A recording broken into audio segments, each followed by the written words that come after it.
All right, so last week we looked at the production system. We also looked at the concept of nodal analysis. And if you recall very well, we said the production system is made up of different components, which we might break up into reservoirs. We have the well ball, we have the wellhead and the X-mass tree, we have the choke, we have the flow line, and we have the separator. These different components have different performance. And at the point of separation of this concept, there is some kind of interaction that takes place at the boundary of these various components. So we will take, for example, the reservoir and the well ball. There is a point of interaction between the reservoir and the well ball. This point of interaction is what we call the node. And this is what gives rise to the term nodal analysis.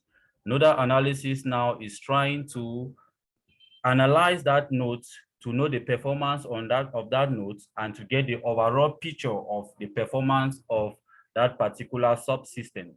Because the two components you are analyzing at a particular node is not everything about the entire system, but part of the system. So at a particular junction of a node, there is a component that leads into the node and there is a component that leads out of the node. I hope everyone can hear me. Please indicate if you can hear me. Yes, we can hear you. All right, thank you. Go ahead. All right.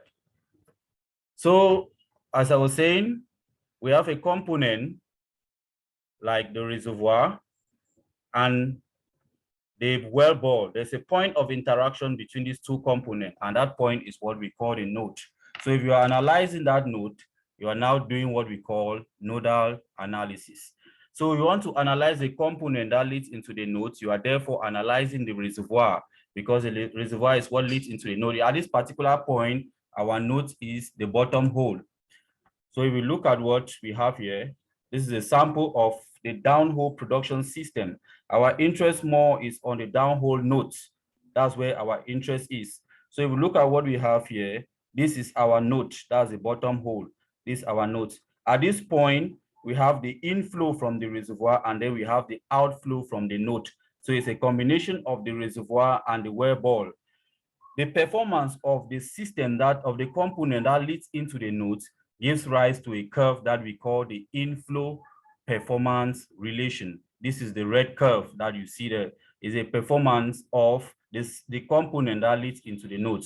The performance of the concept that leads out of the node is called the outflow performance relation. You may also call it the tubing performance relation or the vertical lift performance.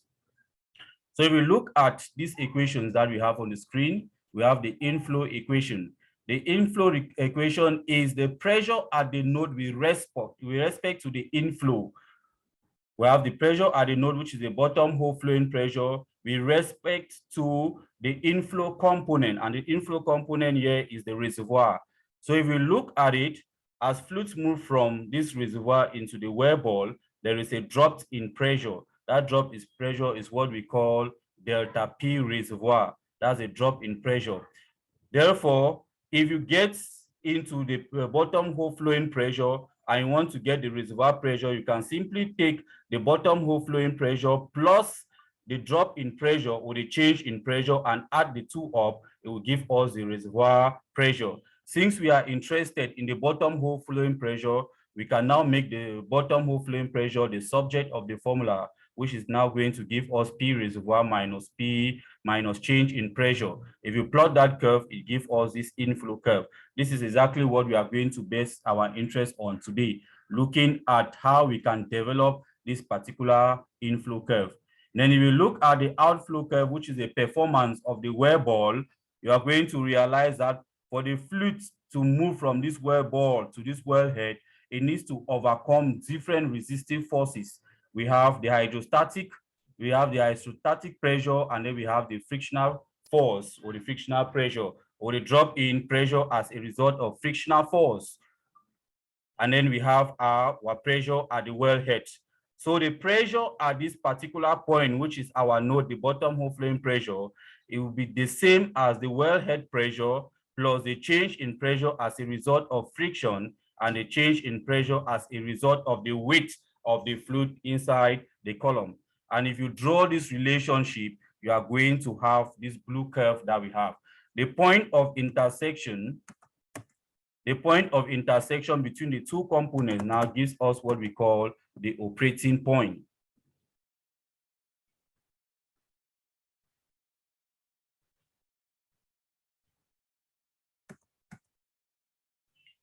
Minute.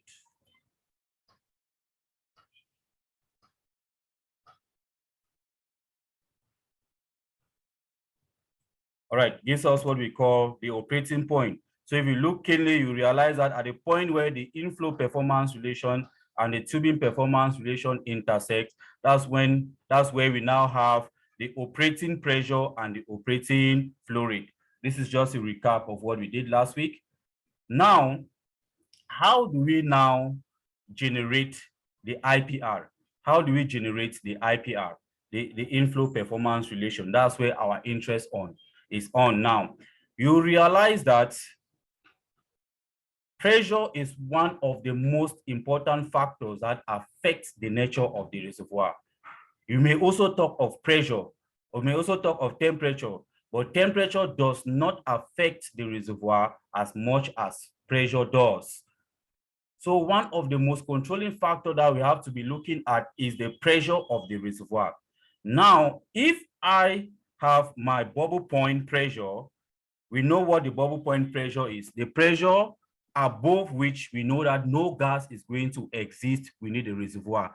We know that there are various different energy sources within a reservoir. There are various different forms of energy sources within the reservoir.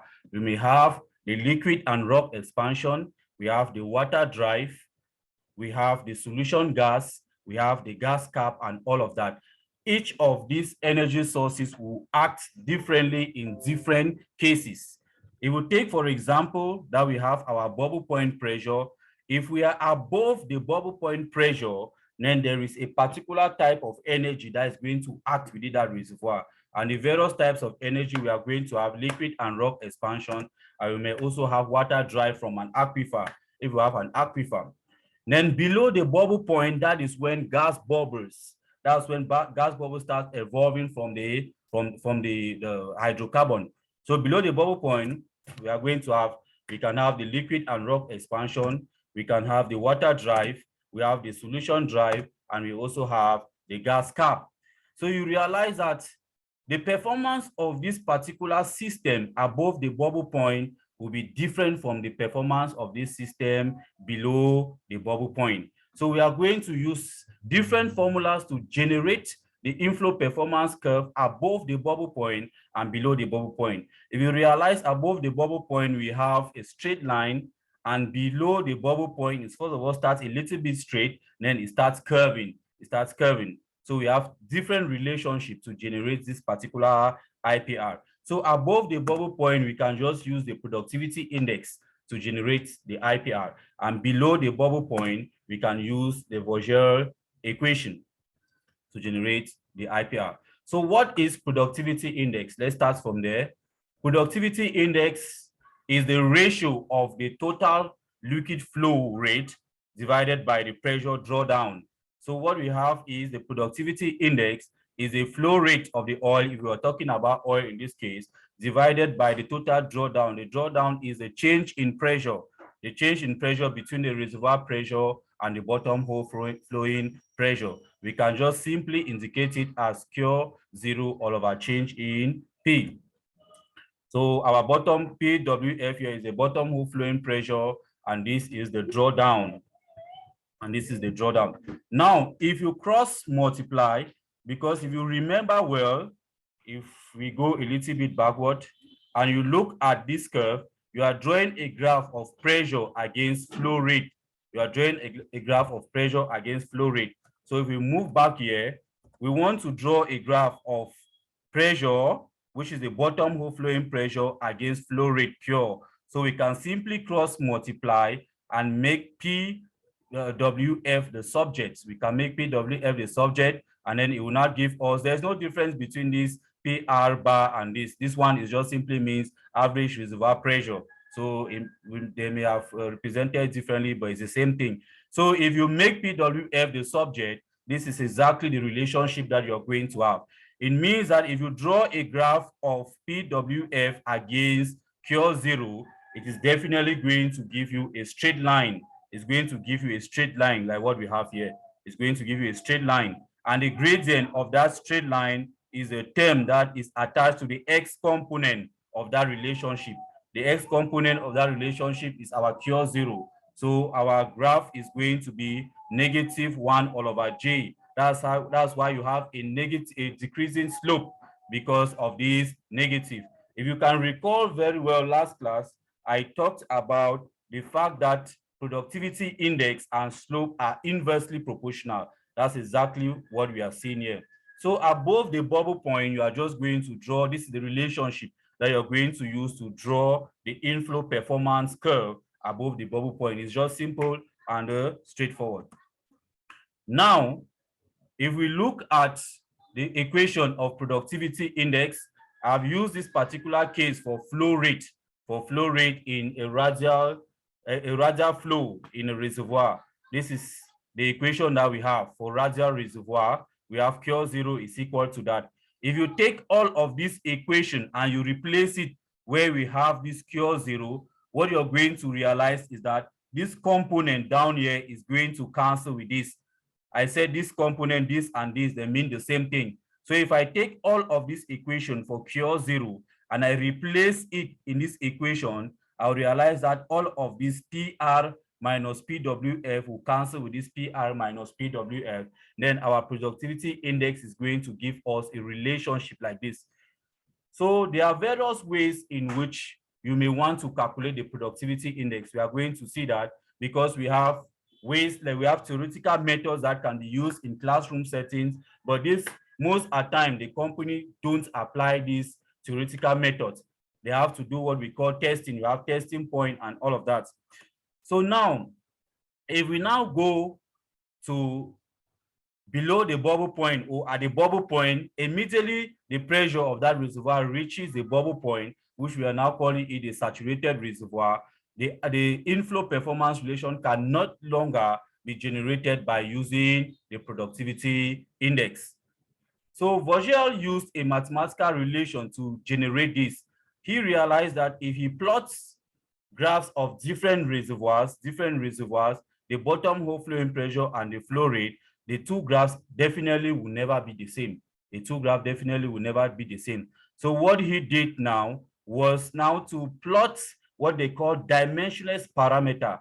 Dimensionless parameter is to take the bottom hole flowing pressure divided by the reservoir pressure, then you take the flow rate divided by the maximum flow rate. And when he now plotted this graph, he plotted the graph of this dimensionless parameter. The two graphs now were now behaving the same. So he now came into the conclusion. He did that by using close to data from about 21 different reservoirs. He now concluded that if you now use the dimensionless parameter to generate the IPR, the different reservoirs that are going to have similar relationship. So this is exactly what the relationship, the Vogel equation is. You have this dimensionless parameter for the flow rate, dimensionless parameter for the pressure, and then we have also another dimensionless parameter for the pressure. We have already seen this equation of productivity index, which is equal to this.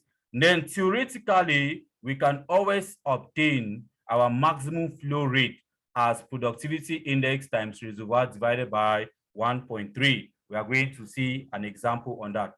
Now, we have this particular example. To calculate the flow rate when the bottom hole flowing pressure is 3000 psi, given the following data. We have this. If you realize, let's look at the bubble point pressure because that's the first thing you have to look at. If you look at the bubble point pressure, it's 5,651 psi. But if you look at the pressure of the bottom hole, you realize that it is way below the bubble point. So you have to use the Vogel equation to generate that. So we want to calculate the flow rate when the bottom hole flowing pressure is 3000 psi. So the first thing we have to do is we want to use this equation to calculate that flow rate. So the first thing is to calculate the productivity index. That's the first thing we have to do. We calculate the productivity index. We have the permeability, we have the thickness, we have the skin, we have the radius of the reservoir, the radius of the well ball, we have the viscosity of the fluid and the formation volume factor. And if you input all of these parameters, we are going to have a productivity index of 0.197 Stockton barrel per day per PSI. Now, if we now use the empirical relationship to calculate cure max, our cure max is going to be the productivity index times the reservoir pressure divided by 1.8. And from there, our cure max, we input the parameters. We have a cure max of 618.47 Stockton barrel per day. Our interest is to calculate the flow rate. If you look at what you have here, we don't have any doubt about the reservoir pressure. We don't have any doubt about the reservoir pressure. The bottom hole flowing pressure has been given as 3000 psi. The reservoir pressure from this equation is 5651. So our only problem here is the cure max, which we have already obtained. So from there now, we can now calculate this. We input this parameter into the equation. If we make cure zero the subject by cross multiplying, we have this equation. And if we input everything into the equation, we are going to have our flow rate at 411.9 Stockton barrel per day. Let's look at question 2 now. A well producing from a reservoir with an average pressure of 2000 psi. If the flow rate is 1500 Stockton barrel per day at the bottom hole flowing pressure of 1300 psi, that is now what we call our test point. We don't have all of these parameters to start obtaining the productivity index. Generally, companies don't apply this particular method of obtaining productivity index because there are so many parameters in this equation that brings up uncertainty. You may not be too certain about your permeability or your thickness or your viscosity or the radius of the reservoir. You may not be too certain. So if you are using this method, you are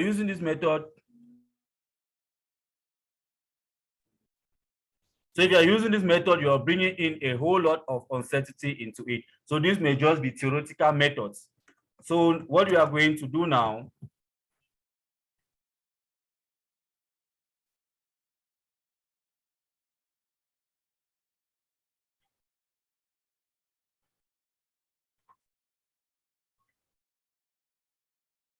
so what we are going to do now is, let's say, using the Vogel's method, calculate the flow rate at the bottom hole flowing pressure of this.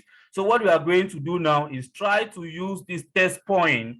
That's why if you are using a software like Prosper to generate the IPR, they must always ask you for the test point. If you don't have the test point in Prosper, there is no way you can generate the IPR. So if you have this test point at the flow rate of this with this bottom hole flowing pressure, we are going to use this test point to calculate the cure max. So if you use the test point, all right, if you use the test point, this is our equation we have. If you use the test point, you realize that, okay, no, this is what we just solved. All right, this is where we are. So if you use the test point, we now go into the equation. We know the cure value of that test point. We don't know our cure max. So we replace the test point flow rate, which is 1500. We have our cure max 1 minus the test point of the bottom hole flowing pressure is 1300. Our reservoir pressure is constant. We have that there. So if you use this test point parameter for cure zero and PWF, you'll be able to obtain, because the only unknown in this equation now is cure max. So you can solve this equation now to obtain the cure max, which is 2819.5 Stockton barrel per day. You can now go back now into the equation and put the various parameters that have been given. We already know our cure max. We are now using the bottom hole flowing pressure of what we have been asked to do, because we have been asked to calculate the flow rate at the bottom hole flowing pressure of 1,800 psi. So if you put all of these, we now have a flow rate of 484.95 stock tank barrel per day. Now, how do we now construct? Because what we have seen here is just to calculate some specific flow rate at a particular given pressure. But how do we now construct the IPR? The construction of the IPR depends on where your test point is. The pressure of the test point, when you're testing the entire system, what is the pressure? Is the pressure above the bubble point? Then you have a different method of constructing the IPR, because you want to have a single equation that would define the entire IPR, rather than having an equation that would define this part above the bubble point, and you have another equation that would define the part below the bubble point. So the easiest way now is to bring out a single equation that can be used to draw this entire curve. So if our test point is above the bubble point, you are going to calculate the productivity index. And from the productivity index, you use this equation of productivity index, and you realize that you can now make, because our pressure now we are considering but the bubble point. We are considering the reservoir pressure and the bubble point. This distance is what we are considering. So you now make Cure B the subject. You can calculate the flow rate at the bubble point, because our interest here is to calculate the flow rate at the bubble point. That's why we are using the bubble point pressure. That's why we are using the bubble point pressure from this relationship. If you now calculate the flow rate at the bubble point, you can now use this equation to generate, because we know our bubble point pressure. We know our bubble point pressure. You have to remember that your equation has to be in terms of Cure and PWF. So you don't have to ask where is the value of the PWF. If you are drawing a graph of y equal, for example, 3x plus 4, you don't expect that they should give you the value of x and y. So that is the equation of a graph. You have two unknown. You have the dependent parameter and you have the independent parameter. So if I have Cure B, Cure the flow rate at the bubble point, which is this equation, then I know my bubble point pressure. I now have all of these parameters is what we call our Cure max. So we have the J and the bubble point pressure, the productivity index. We have to calculate the productivity index from there. We now have a relationship where all of these parameters have been replaced, and the only thing now is Cure and PWF. And you draw that graph, you're going to have this particular curve. Now, if your test point is below the bubble point, you are going to use a complex equation to calculate the productivity index. This equation is a little bit complex, more than the one that you have seen before. You are going to use this equation to calculate the productivity index. Then from this equation, you are going to use the productivity index to calculate the flow rate at the bubble point, because our interest here is to calculate the flow rate at the bubble point. Then from there, I think we have a relationship that is the same as this. So the main difference at this step is to calculate the productivity index. If you look at what we have here, this is the equation of calculating the productivity index that you will use in this equation to calculate the flow rate at the bubble point. But in this case, you realize that the equation is a little bit different. You realize that the equation is a little bit different. So we are not going to solve this, but I'm just going to explain it so that you can now do it at your own leisure time. But definitely during the internship, we are going to use all of these equations to see how we can generate this IPR using Excel. And then when we get now to Prosper and the rest, you are going to understand exactly how you can generate this IPR. So they say a well is producing from a reservoir with an average pressure of 4,000 psi if the flow rate was 2,000 stock tank barrel per day and the bottom hole flowing pressure was 3,000 psi. The bubble point pressure is 2,000 psi. Construct the IPR curve using the Vogel method. So the first thing is for you to note if your test point is above the bubble point or below the bubble point. So a well is producing from a reservoir with an average pressure of this. If the flow rate is this, and the bottom hole flowing pressure is 3,000. So this is where our interest is. What is the bottom hole flowing pressure? And what is the bubble point pressure? The bottom hole fluid pressure is 3,000. The bubble point pressure is 2,000. So you realize that our test point is above the bubble point. And if it's above the bubble point, we are going to use the first equation to generate that. So you generate the productivity index, you calculate the productivity index, you calculate the flow rate at the bubble point, then you take all of these parameters and you input into this equation. Then you can use any method. If you know how to use Excel, you can do that. If you want to use maybe a graph paper, you can also use that to see how you can generate that relationship, because this is something like a quadratic graph that is a curve. It may straighten around a particular area, but when it gets to a certain value, it starts behaving as a curve. Another well from the same reservoir produced at a rate. This is our test rate now, with a bottom hole flowing pressure of 1,200. This is now our bottom hole flowing pressure. This is our bubble point pressure.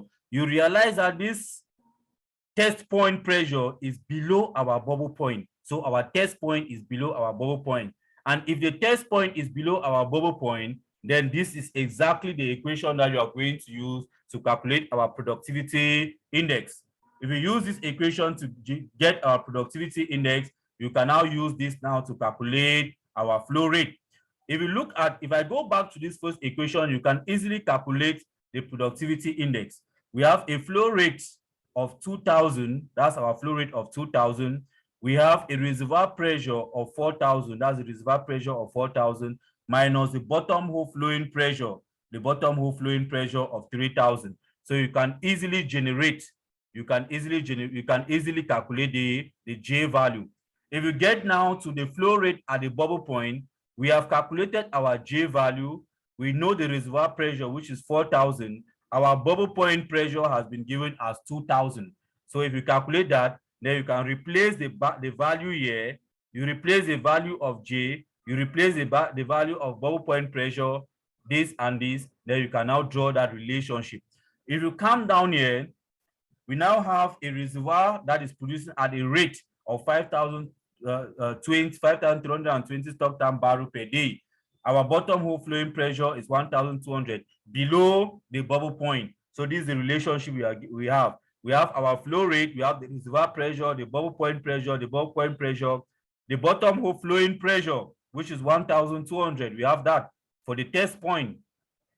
So if we input all of these parameters, we can calculate J. From the J now, we can calculate the flow rate at the bubble point. Then we can now replace all of these parameters, and then we can now use this equation that depends on Q and PWF to draw the equation of pressure against. Remember that this is Q on this side, but your axis has to be pressure on the y-axis and flow rate on the x-axis. It doesn't mean that because we have this equation started with flow rate, you must draw it as flow rate of our bottom hole flame pressure. No, you don't have to do that. So if we get now to, so that's how you generate the IPR of an oil well. That's how you generate the IPR of an oil well. Now, if you get now, to the gas well, for example, you can no longer use the Vogel equation because it doesn't go for a gas well. So we have to use the Fedkovich equation to generate our IPR, So this equation, this is the standard form of that equation. We have the flow rate of the gas is equal to C.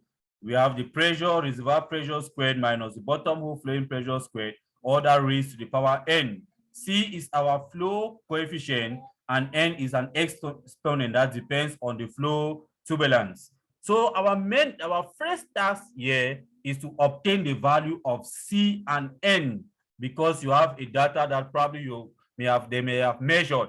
So how do we use that data now to obtain the value of C and N? An easy way of doing that is we start from here, we introduce log on both sides of this equation. We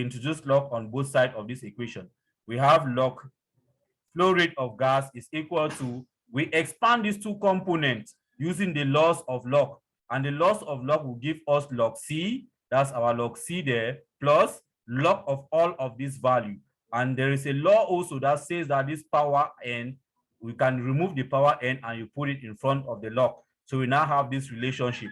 Remember that our graph has to be pressure against flow rate, because from here you can draw a graph of log of flow rate against the log of all of these components. It will give us a straight line, but we don't want to do that because our y-axis must be pressure and the x-axis must be flow rate. So we now make this particular quantity the subject of that formula. And if you leave this particular quantity on this side, and if you carry this particular quantity on this side, when it crosses, it becomes minus. But it doesn't matter which one comes first. We know that it is this particular term that is moving, but it doesn't matter which one comes first. So if you rearrange it, this is the relationship that you're going to have. If you draw this particular graph of log of all of this against the log of flow rate, you are going to have a straight line. And then the gradient of that straight line now is going to give us 1/n. From there, we can get the value of n. Then the intercept, this is exactly where the intercept is, because the intercept is a negative number. So we are going to have an intercept at this point. Then since I already know the value of n, let's take, for example, that if this intercept here is -2, for example, it means that all of this component is equal to -2. I already know the value of n that I have calculated from this slope. So it means that from there, the only unknown I have is c. I can use that now to calculate the value of c. So when I use that to calculate the value of c and n, I can now replace this particular component n and c into this equation. And this is a typical example of a graph that has been drawn of log. If you look at it closely, you realize that it is in log scale. The graph is in log scale. All right. So that is what we have concerning our IPR. We have the IPR that can be obtained using the productivity index if it is above the bubble point, or the Vogel equation if it is below the bubble point. Then we have our inflow performance relationship from a gas well. So next week, what we are going to do now is to try to see how we can develop the tubing performance relation or the vertical lift performance. The tubing performance relation or the vertical lift performance. That's what we are going to see how we can obtain that equation next week.